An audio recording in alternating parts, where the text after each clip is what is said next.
It's time we retire the charity of choice language, right? I think that is of an old school message. Most companies don't really align with that kind of conversation anymore. They are much more looking for a business partner. Corporations aren't just looking to write a check. They're really looking to provide non-cash support as well. As a nonprofit sector, we need to not be scared of non-cash support. If you create a true partnership, the dollars will follow. Where we're seeing a lot more move back to employees driving a lot of decision making. Obviously, the rise of ERGs, employee resource groups, and they generally have funding behind them. Be intentional, be thoughtful, be strategic about what those opportunities are that your organization would find valuable.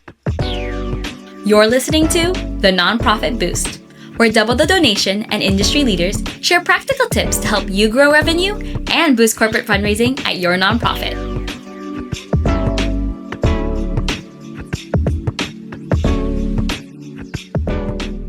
Welcome back to the Nonprofit Boost podcast. I'm your host, Immaculate. As the landscape of corporate social investments is ever evolving, today we're going to be talking about how nonprofits can unlock high-impact partnerships through fundraising intelligence. And joining us in this conversation is the president of Rocket Social Impact, a public incorporated company.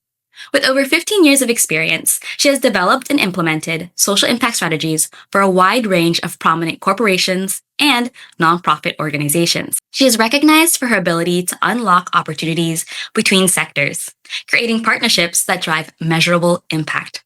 Welcome to the show, Melanie Newell. Hi there. Thanks, Immaculate. Excited to be having this conversation. Yay! Yes, excited to have you here. We were just talking earlier because you've been in this field for 15 plus years, as I shared in my intro, and you've recently been promoted, moved to president of Public US Incorporated. So congratulations to you. Thank you. Yes, we're fresh, just a couple weeks out of an acquisition. So yes, Rocket is now a part of the Public Inc. family. Public is also been in the business for quite a long time, nearly 2 decades as a creative social impact agency. So really a great fit and an opportunity for our forces to converge, and we're really excited about what's ahead. Well, I kind of want to learn a little bit more about you. What was like your aha moment that kind of led you to this intersection of corporate and nonprofits? I started my career very early on, right out of college.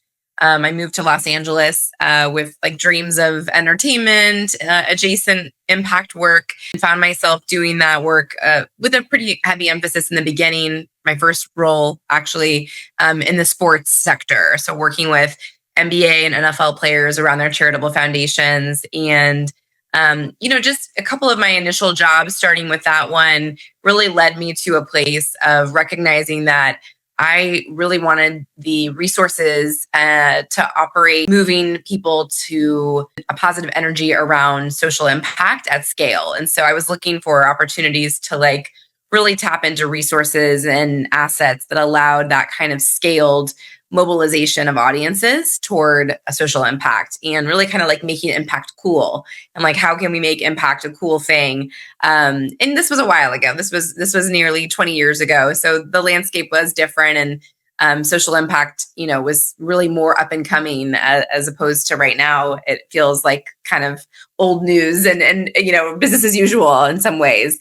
So that's when I really tapped into a variety of different, early opportunities in my career, and realized that the private sector held a lot of opportunity and resources that allowed for that kind of movement of mobilizing people in impact. And cause marketing was, of course, all the rage at the time, still is to a degree, but our industry's evolved quite a bit. So yeah, that's when I really realized the corporate potential.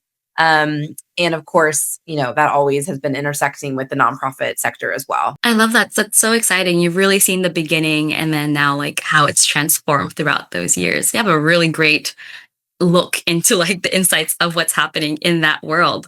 Well, you talked a little bit about the corporate sector. And so to set the stage, in recent years, we've been seeing that corporate giving isn't just asking for a logo now. It's really asking for a deeper engagement. They want deeper engagements.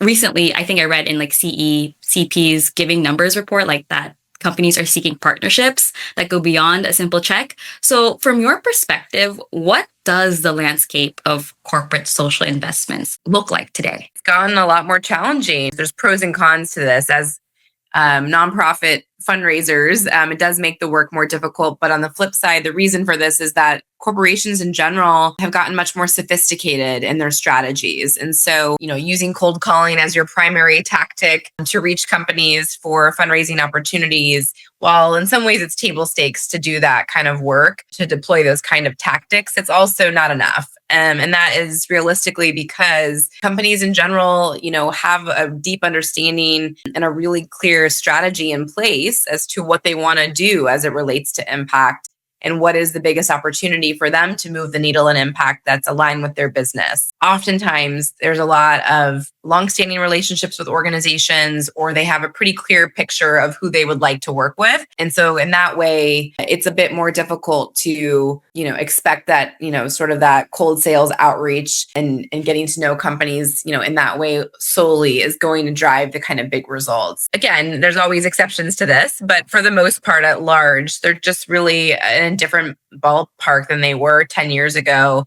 And those strategies are being defined as part of business priorities, so that it's a real proactive approach in a lot of cases from the corporate side. Thank you so much for sharing that. Now that we kind of understand that these corporations are really looking for something specific, thank you for bringing that up, because it actually leads to my next question. You've talked about nonprofit positioning as part of partnership activations.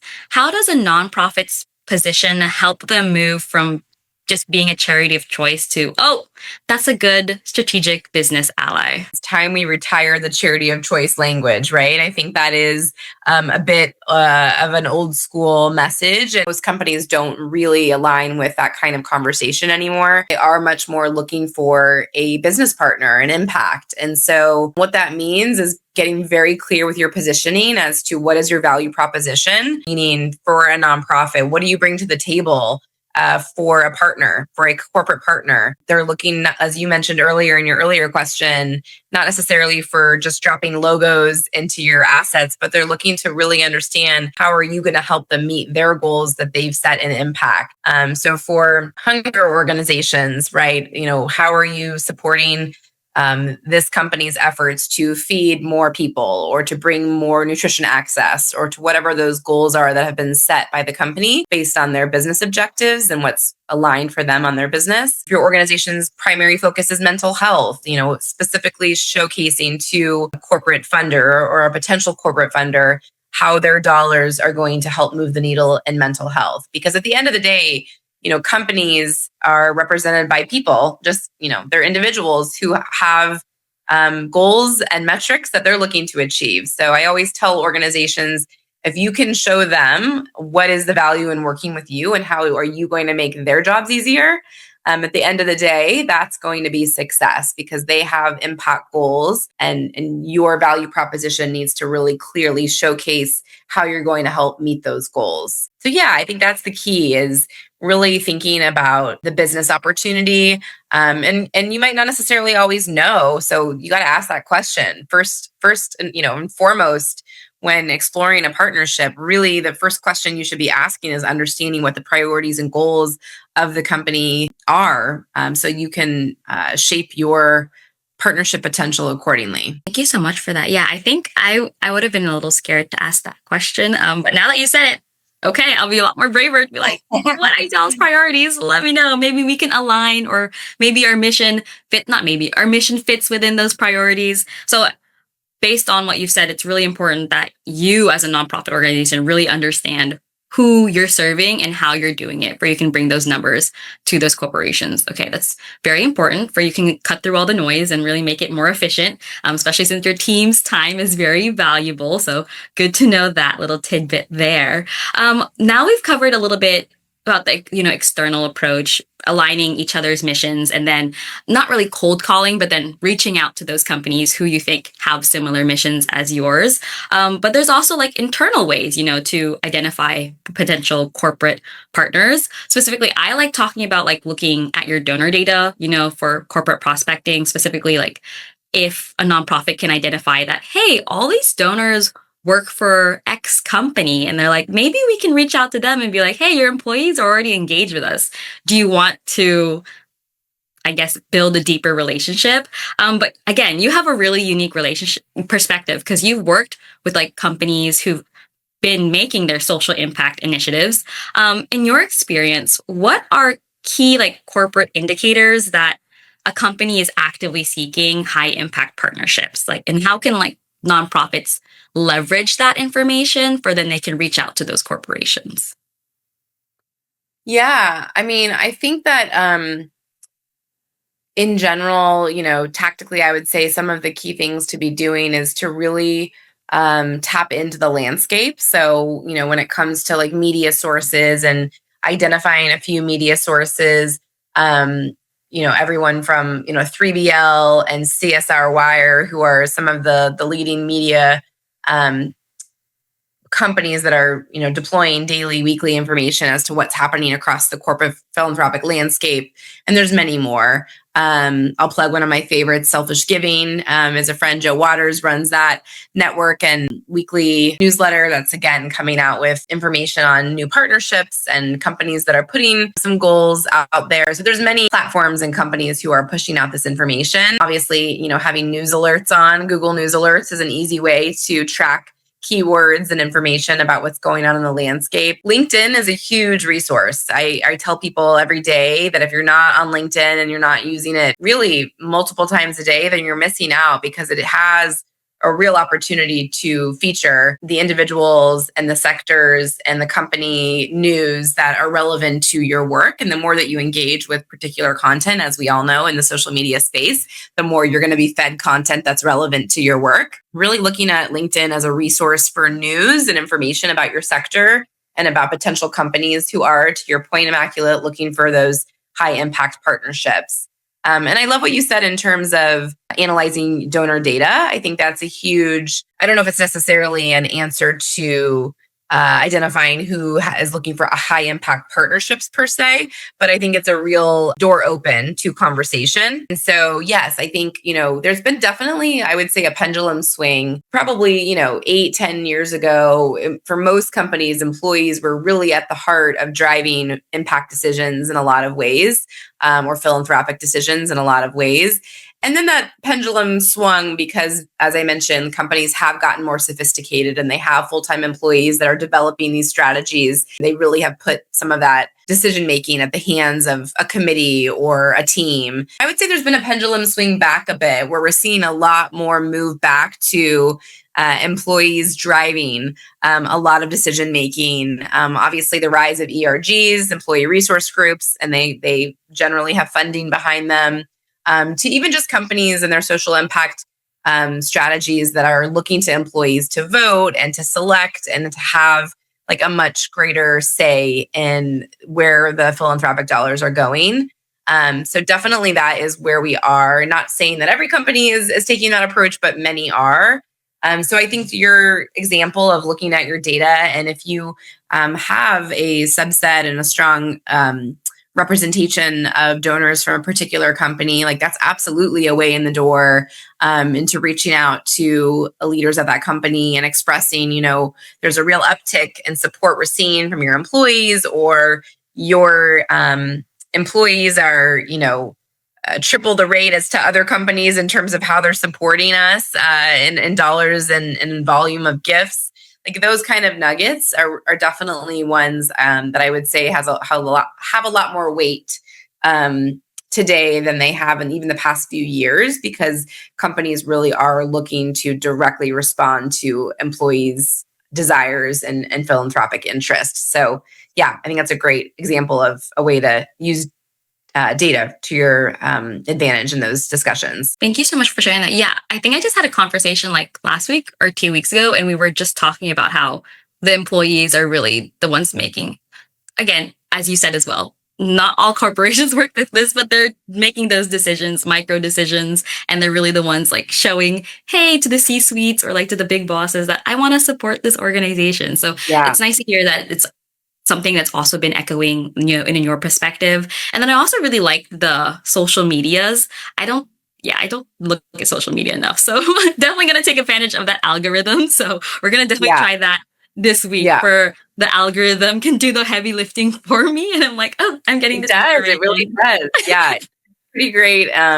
Not always, and I don't know. No, I yeah. would say that works for everyone with every social media channel, but I think for LinkedIn, for business purposes, it's really advantageous. Yeah. And I've seen a lot of like the C suites, even the employees like resharing those posts. And that's how I'm figuring them out too. So I'm just like, now it's just kind of like connecting that I could actually use that information to Yeah, further my mission or like make that connection with them. So thank you so much for sharing that. yeah, So now that we talked a little bit about like identifying these corporations, cultivation is a big part as well. And part of cultivation is communicating. I was just wondering if you have any advice for nonprofits on communication strategies to keep these corporations engaged because they're busy people. They're humans too, as you shared. Like, how do we make sure that our email is seen, our message on LinkedIn is clicked and opened?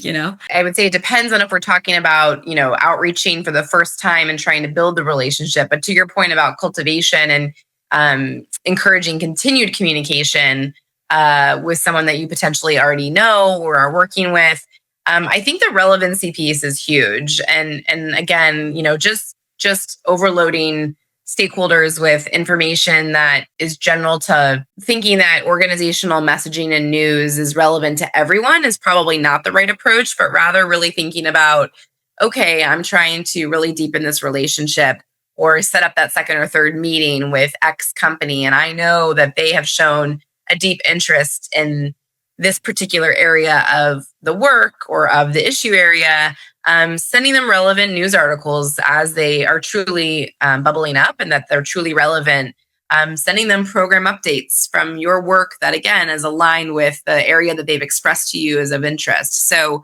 it does take a bit of curation. It's not a one size fit all approach. Cultivation does have to be customized and it has to be thoughtful. And that kind of spray and pray approach is just not the way. Especially in a world that AI is increasing and people just are getting inundated with messages. And it's easy to see through like what's custom and unique to that conversation as opposed to something that's been auto-generated. So really thinking about that, I think that's key is creating that relevancy, whether it's through news articles. I often encourage organizations to think about a corporate newsletter that's, again, specific for the corporate audience. And it doesn't have to be a fancy formalized newsletter. It can be something that you or your colleague writes once a week, and it's 5 bullets, and it's highlighting some interesting news and or evolution. It could be monthly. It doesn't also have to be weekly. It could be monthly. It could be quarterly. The key is not to just come up with a calendar of I need to reach out this many times in this amount of time, but really to reach out when you have something to say, and that is the key. And I would say that's what corporate leaders and potential corporate donors are looking for is I'm being tapped when someone has something relevant to share with me and not just incessant communication for the sake of communication. I love that last one where you're like, you don't have to send unless you like have something to say. And I sometimes I Totally. feel like, yeah, we're quantity is sometimes it comes in and you're like, oh wait, no, I really want quality at the same time. So really great reminder on that point. And I didn't even think about a corporate newsletter. I feel like that'd be a really easily actionable way that you can personalize it to corporations, and then give them that information that you're saying, that relevant news regarding your organization. So really love looking. I'm going to look into that as well. So I really love that one. We're Yeah. actually reaching the end of our podcast. We have 2 more questions. The last one is, we talked about identifying, we talked about cultivating. Now there's that last one that's kind of scary. It's the big ask, at the end of the discussion, not at the end of the discussion, but the big ask that you ask these corporations. However, I kind of wanted like to explore a different side of it because, again, this is something I also read that corporations aren't just looking to write a check, like I mentioned earlier. They're really looking to provide non-cash support as well. What advice do you have to offer, nonprofits to ensure that they're equipped to propose and even discuss non cash support with their corporate partners? Well, I think first and foremost, I think as a nonprofit sector, we need to not be scared of non-cash support. I think oftentimes we think dollars are the only, cash is the only way, which is understandable because we have financial goals that we need to meet. And candidly, nonprofits can't operate without dollars to do that work. So it's all very fair, but it's really important to think about corporate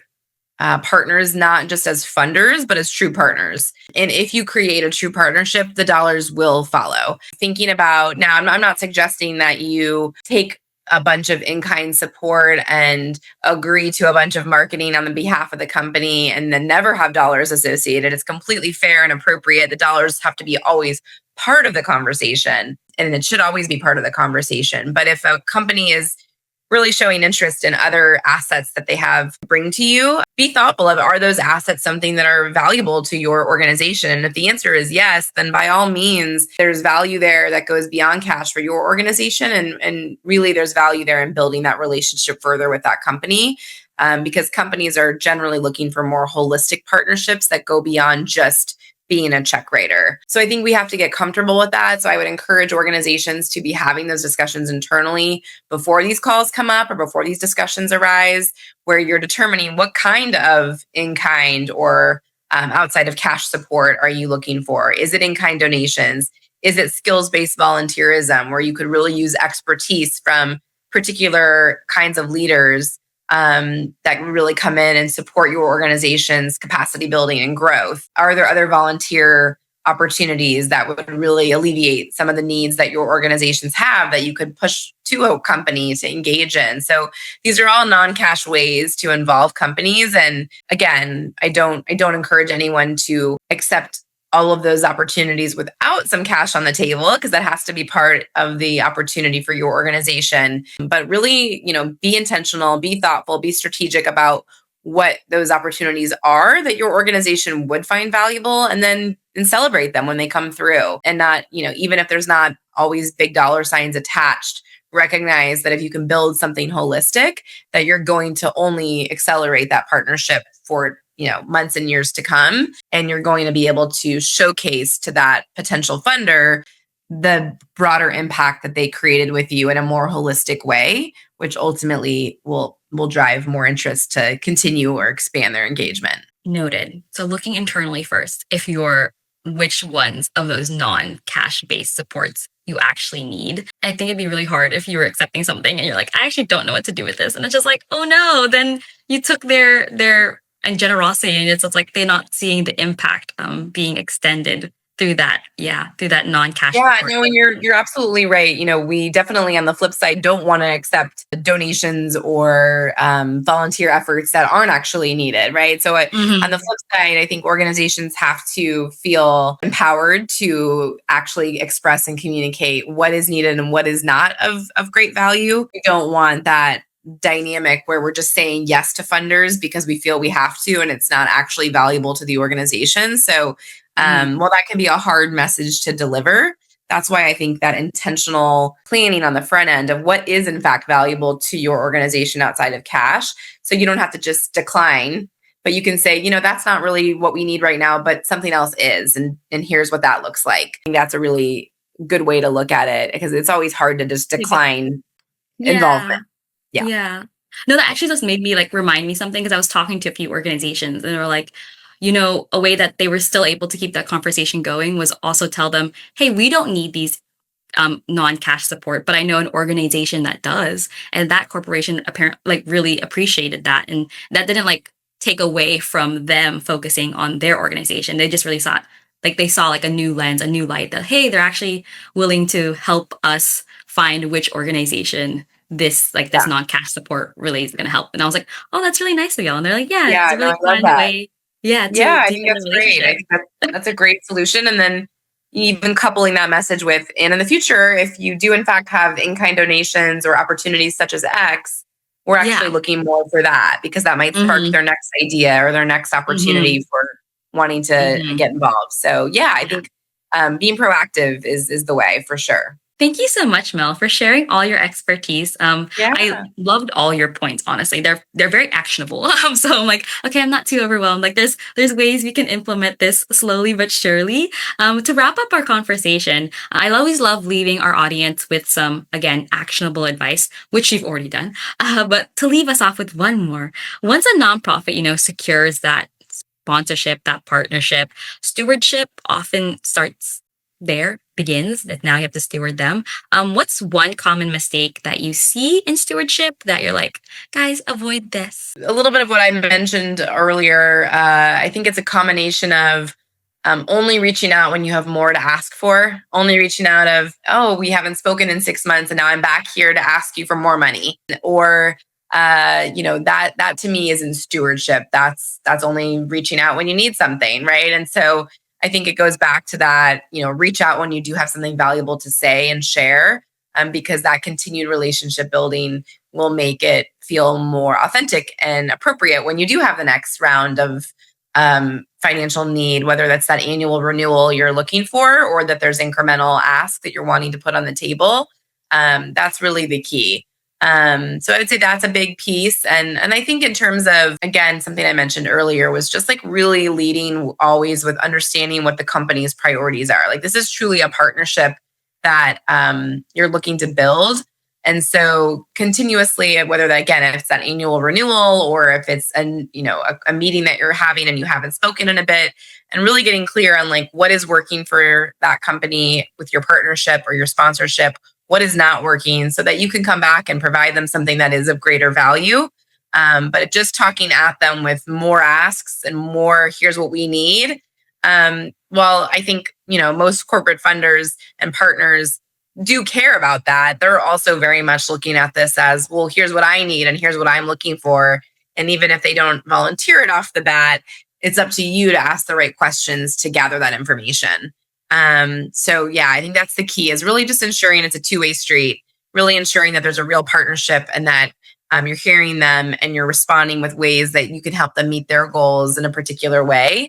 That's going to be key for stewardship, as well as just building that relationship beyond the moments where you're just looking to ask for money. That was a very strong way to end this podcast. Thank you again, Mel, for joining us. Yes. If ever our audience has like last minute questions or would like to reach out, what's the best way for them to reach out to you? Check out website, publicinc.com is our new website. rocketsocialimpact.com is also still operating.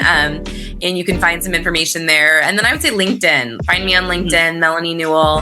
And I'm always, again, as I mentioned earlier, I'm pretty active there. And you can always shoot me a direct message. And I would love to connect. So I'll leave you with that.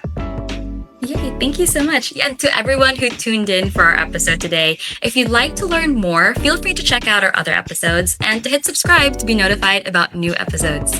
Thank you so much for joining us. Bye. Thank you. Here's your next steps. Visit doublethedonation.com to explore the tools and strategies that schools and nonprofits use to unlock more revenue through corporate fundraising. And if you found this video helpful, don't forget to subscribe and share the video with your team and peers.